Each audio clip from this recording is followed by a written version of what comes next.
Welcome. My name is Rene Neumann. I'm the Sales Engineering Manager for ZPE Systems, and over the next few minutes I want to talk to you about our new Nodegrid 5.4 release. The new features for our Nodegrid OS offering include a new hardware support, the Hive SR, added support for system profiles, as well as many improvements in different areas of the product. We will look at each of them in a little bit more detail in the individual sections.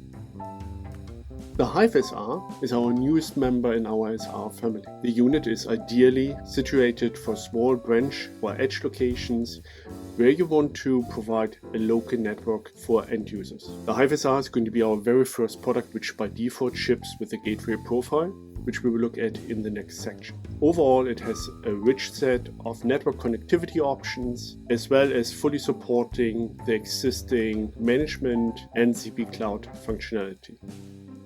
System profiles. System profiles provide a unique and new way of how we are configuring our Nodegrid OS for specific purposes. All units up until right now have been shipped with the new out-of-band profile. This profile is ideal for management purposes and out-of-band purposes, and as such nothing will change for existing customers who are buying our existing hardware already. The gateway profile, on the other hand, provides an out-of-the-box experience which allows end users connecting on a LAN interface to have direct internet access using existing WAN interfaces. As mentioned before, the Hive SR will be the very first device which ships with that profile by default enabled, but all other devices in the service router family, namely the Link SR, OD SR, and Gate SR, can be easily reconfigured to use the gateway profile as well. So let's start with a demo. Over the next few minutes, let me show you briefly how the new profiles look like on a unit. What you see here is Gate SR, which is still using the out-of-band profile. If you go to network connections, you can see all the standard interfaces which exist on the Gate SR. If you go to security and services, you will see here as well which system profile is currently applied. Now, let me reset the unit back to factory defaults. And while doing this, you can choose what profile to apply. The default one for this unit is going to be the out-of-band, but you can easily change it to the gateway profile. I'm going to start now the process. This will take a couple of minutes, and I'm going to show you how the unit looks like afterwards. This is now the Gate SR with the gateway profile, how it comes by default. As you can already see, the routing is enabled. We have pre-configured LTE failover, and we changed the configuration of the network interfaces. We are primarily now providing WAN interfaces and LAN interfaces, and we will automatically configure all LTE interfaces which are available on that device. Further to this, we are setting up a DHCP server, which will hand out IP addresses to local clients connected to the device. We have the firewall pre-configured to prevent any inbound connection which isn't allowed. Additionally to the ZPE system profiles, we improved as well a few main features in our ZPE Cloud. We now support claim devices by an ID. This is in form of a QR code which will be at the bottom of each unit, and the customer can easily use that code to claim a device into his ZPE Cloud account. We released as well a new app called SD-WAN. We will talk about our new SD-WAN offering in a future video. Now, let us take a quick look at our new out-of-band improvements. For devices which are providing diagnostic data through the USB port, we are now supporting a higher baud rate. We are now supporting as well the automatic detection of the device state. Up until right now, this was defined by the user which signal to use. We will now use existing information for each device to determine what the right signal is to detect the device state.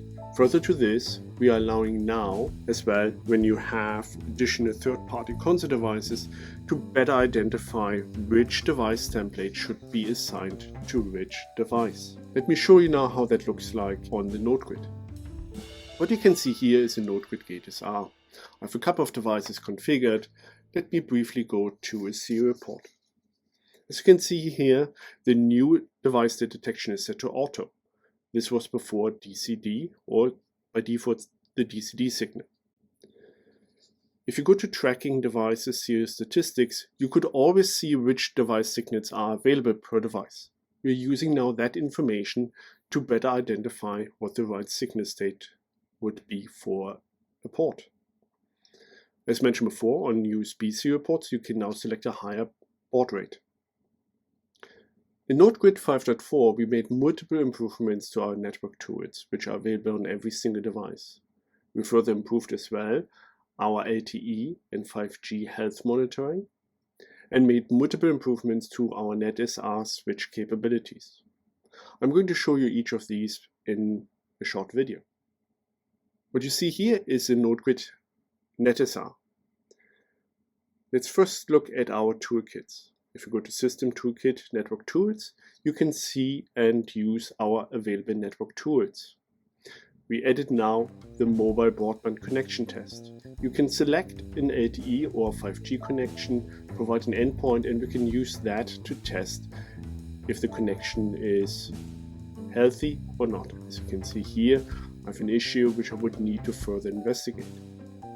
If you go to Network Connections and select an LTE interface, you now have the option to enable the connection health monitoring. You do that by ticking the option and providing an IP address. What this will do is, at the defined interval, it will check if the connection is up. If it is not up, it will try to re-establish the LTE connection without any further involvement from an administrator. On the NetSR, we have the built-in switch capabilities. We now added the lag capabilities, which allows you to combine multiple interfaces into an LACP configuration. As you can see here, you can provide a name, you can provide the network switch ports, and that is all what is required to set up an LACP interface. To configure the spanning tree, you go first to Global Spanning Tree and enable the spanning tree capabilities. After that, you can go to the MSTP tab to configure a specific spanning tree configuration for a specific VLAN. There's a default configuration available, which you can use. Further to this, we are now supporting port mirroring as well. All what you need to do is you go to port mirroring, you provide a name, and then you can select the interfaces which you want to mirror. On the one side, you're selecting the traffic source, and on the other side, you're selecting the destination to which you want to have the traffic mirrored. You can as well define the direction and a couple of other settings. Lastly, let us take a look at what improvements we made to Nodegrid OS to better support your day-to-day operations. For one, we are now supporting the entity limit, which is specifically useful for very large enterprises with a wide range of different vendors who are looking to simplify and standardize in their monitoring capabilities. Further to this, we're now supporting as well the additionally disabling or enabling of services around Elasticsearch and Kibana and Telegraph. Elasticsearch and Kibana is used for our dashboard capabilities. Telegraph is an agent which can run on the Nodegrid and which can provide health and monitoring capabilities to other endpoints. Besides this, we added a lot of additional capabilities in some other key aspects of the product.